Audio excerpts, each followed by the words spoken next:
NFC Nagar వేదికగా హిందూ సమ్మేళనం చాలా విశేషంగా నిర్వహించబడుతోంది. 12వ తారీఖు ఏప్రిల్ అంటే ఆదివారం నాడు సాయంత్రం ఘట్కేసర్లో మనందరికీ సుపరిచితమైనటువంటి రాధామాధవ్ కన్వెన్షన్ ఎస్ఎఫ్సి నగర్లో తప్పకుండా అధిక సంఖ్యలో ఈ కార్యక్రమానికి పాల్గొని విచ్చేసి విశేషంగా హిందువుల యొక్క ఐక్యత ఎంత బలమైంది, హిందువుల గలము ఇవాళ చాలా విశేషంగా వినిపించాల్సిన అవసరం ఉంది. అందరం భాగస్వాములం అవుదాం. ఆ రోజు విశేషంగా మన శక్తిని చాటుదాం.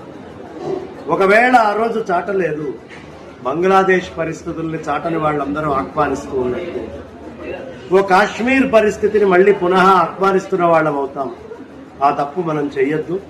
అందరం సంఘటితంగా హిందూ సమ్మేళనాన్ని నిర్వహించుకుందాం. మనకి ఆర్ఎస్ఎస్ ఉద్భవించి 100 సంవత్సరాలైనటువంటి శుభ తరుణంలో ఈ మొత్తము తెలుగు రాష్ట్రాల్లో జరిగేటటువంటి విశేషమైన కార్యక్రమాల్లో భాగంగా ఘట్కేసర్ కేంద్ర స్థానాల్లో ఒకటి ఆర్ఎస్ఎస్కి, ఆ ప్రదేశంలో ఇది జరగడం విశేషం. అందరికీ ఇదే సమాహ్వానం.